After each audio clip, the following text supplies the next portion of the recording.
This is episode 3 of Old Testament Jesus, and I'm really interested in sharing with you how the story of Jesus comes alive when we understand a little bit about the Old Testament. So in this episode, our topic relates to Jesus' birth, of course, and specifically to the town of Bethlehem. So Bethlehem, a tiny little town in Judah, about 5 miles south of Jerusalem. And this town is going to play a really big role in the New Testament story. You see, Bethlehem was the center of the events at the time of Jesus' birth, the place where the shepherds gathered to see a newborn baby lying in the manger, where the wise men from the east were led by the star, and where, sadly, many children under the age of 2 were slain by the jealousy of King Herod. And you've heard the name so many times that you probably just take it for granted. But why Bethlehem? Why did God choose this place for the birth of his only son? And why did God choose to reveal this to one of the prophets of Israel 700 years before it happened? Now we're going to start in the Gospel of John, chapter 7. And that might seem like a very unlikely spot to start. But in John chapter 7, thousands of Jews are gathered in the city of Jerusalem. They're there to keep the Feast of Tabernacles. And the crowds, like crowds do, were debating. Everyone had their own opinion. And reading this chapter always makes me laugh a little bit. The crowds in Jerusalem, they're just so confused. There's one statement that says this, another that says that, and the next statement is completely contradictory to the first. And in fact, it gets quite amusing if you read through John chapter 7, especially when we as the readers know the truth about Jesus. Now, just a little bit about the setting. Jesus has been preaching for about 3 years, and in less than a year, he's going to be betrayed and crucified. And the people have seen all his miracles, but the excitement is beginning to wear off. There's a lot of doubts about who Jesus is. His teaching is controversial. He demands a lot from those that want to be his disciples. And the religious leaders have turned into his enemies. They're seeking to kill him. And not only that, they're persecuting anyone who would believe. And so the confusion of the crowd all centers around Jesus, whether Jesus is the Messiah or not. There's those that believe he is, and there's those who believe he is not. And how can they tell? How would they know if Jesus was the Messiah? Well, the test that seems most obvious from the conversation in John chapter 7 is where Jesus comes from. They're all arguing about Jesus' origin. And you start to notice that each of the individuals there has an opinion, and there was lots of people there. So there's this man in verse 27, if you want to look it up at some point, and I'm paraphrasing. He says, well, you know what? We shouldn't know where the Messiah comes from. And his argument is, well, we know exactly where Jesus came from. And the Bible doesn't tell us where the Messiah will come from. Now, he's wrong, of course. But that was the argument. They knew he was from Galilee, the town of Nazareth. And probably those that knew him as a child and a young man probably had trouble believing that the son of a carpenter in Nazareth was the Messiah, the Son of God. Well, then there's a group in verse 41 that say, and I paraphrase, the Messiah doesn't come from Galilee. And their argument is, it really doesn't matter where he's from, but it can't be Galilee. You know, Galilee was a despised place. Think of that city or town in your area that everyone looks down on. Well, that was Galilee. One of the disciples, when he was first introduced to Jesus, said, "Can there any good thing come out of Nazareth?" Now, it wasn't just that it was a despised town. The religious leaders had a more doctrinal reason why he couldn't come from Galilee. And their argument was that the scriptures never anywhere predicted a prophet from Galilee. And they actually are quite proud of their knowledge of the scriptures.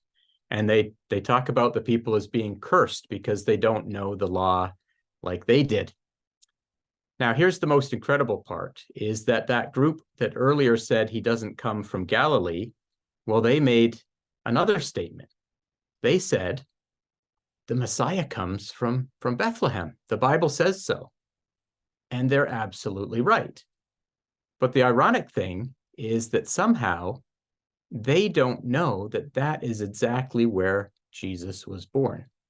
So they don't know that he's from Galilee, from the city. They only know, that he's from Galilee, from the city of Nazareth. So here's the point. The people are making one of the most important decisions of their life. Are they going to accept Jesus as Messiah or no? And they're rejecting him for two reasons. One, because they don't know and understand the Old Testament. And two, if they do, they don't have the facts. So there's essentially this life or death decision. Are you going to listen to Jesus and his message, or are you going to put him to death on the cross? That's what's taking place in John chapter 7.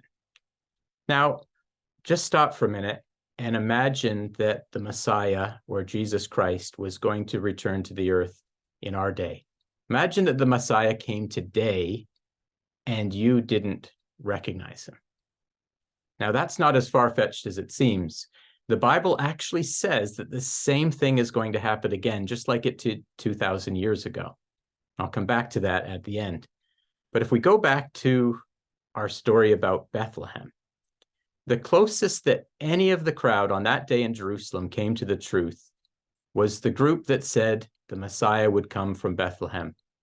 They were the ones that knew the Old Testament, that knew the prophecy. They just somehow didn't ask the right question to find out that Jesus was born under unusual circumstances in that town. But do you know that the predictions about Jesus' origin were so precise that if you knew your Old Testament well, there should have been no doubt about the fact that Jesus was the Messiah, the Son of God. And I want to take you through really quickly 3 passages that come from the Gospel of Matthew. In Matthew, in one chapter, Matthew alerts us of 3 prophecies about where Jesus would come from.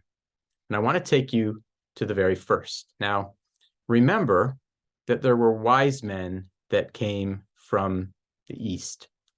These are the ones that knew about Daniel's prophecy. Remember episode 2 and the prophecy of the 70 weeks of Daniel? Well, because of that prophecy, they were alerted to come to the land of Israel, knowing that a king was to be born. But they come to Israel and they don't know where to go. And so they come to King Herod and they say to him, where is the Messiah going to be born? Where's the King of the Jews going to be born? And of course, he has no idea. He's just worried about the potential of a rival king. So he calls together the Jewish leaders, all the religious leaders, and he asks them. And of course, they're familiar with the Old Testament.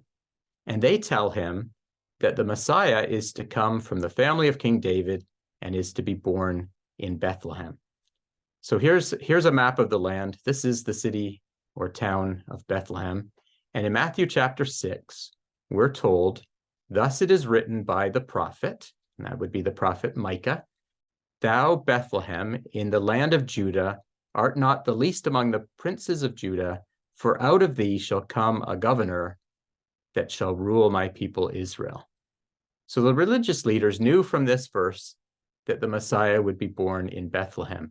And they're actually referencing Micah chapter 5, verse 2. You can turn to Micah and you can look up that prophecy.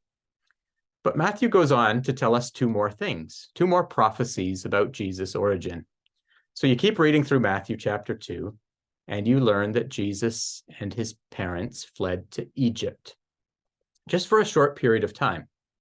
Now remember what Herod did. Herod was concerned that there was a rival king that was going to be born in Bethlehem. And he asked the wise men to come back and tell him when they find him, because he wanted to kill him. But the wise men, of course, go home a different route. And Herod was furious. But before Herod was able to kill all the children in Bethlehem, an angel warned Joseph and Mary to flee to Egypt and to take Jesus with them. And that fulfilled a second prophecy. And Matthew alerts us to this. He alerts us to this in verses 5 and 6. And he references that Jesus was going to come out of Egypt. God was going to call his son out of Egypt. It's actually a quote from Hosea chapter 11 and verse 1. Now, in order for God to call Jesus, his son, out of Egypt, well, the circumstances had to send him there. And of course, the angel appeared and told them to go there so that they could have their lives saved. So if you're following the prophecies and you know the history from the Old Testament, and you know the details of Jesus' early days, you're starting to be convinced that this boy is the Messiah. But wait, there's one more. So after the death of Herod, the angel appears to Joseph and Mary and tells them it's okay. You can go back to the land. It's safe to go back to the land of Israel. But instead of returning to Bethlehem, where Jesus was born, they go to Nazareth in Galilee and take up residence there. And it's at this point that Matthew highlights that this was actually in fulfillment of a third prophecy that was given in the Old Testament. So he quotes and he says, "They came and dwelt in a city called Nazareth, that it might be fulfilled, which was spoken by the prophets, he shall be called a Nazarene." A Nazarene, or a resident of Nazareth. Now, this one's a little bit harder to find in the Old Testament. You have to look at the original Hebrew, but you'll find a reference to this if you look at the Hebrew in Isaiah chapter 11 and verse 1. All right, now imagine that you're living 2,000 years ago. Imagine that you have this understanding of the Old Testament. You know that the Messiah is going to be born in Bethlehem. You know that somehow he's going to go to Egypt and come back out of Egypt, and that when he does, he's going to end up in the city of Nazareth. He's going to be from the tribe of Judah, and he's going to be a descendant of King David. So now you find yourself 2,000 years ago in Jerusalem at the Feast of Tabernacles. You've paid attention. You've asked some questions about Jesus, and there's this very confusing discussion all around you of whether Jesus is the Christ. And when the comment comes, we won't know where the Messiah comes from, you say to yourself, but hey, wait a second, we do. There's lots of detail that's given in the prophets. And when someone else says he can't come from Galilee, you think, well, wait a second, the scriptures say he's going to be a Nazarene. And when others rightly refer to the prophecy about Bethlehem, but somehow don't know the miraculous events that brought Joseph and Mary to the city of David, you can set them straight and say, look, I looked into it. He was born in Bethlehem. In fact, that was the reason that there was a census that took Mary and Joseph back to their hometown where David came from. It's amazing. And what you really learn is the power of knowing the scriptures and the Old Testament connections.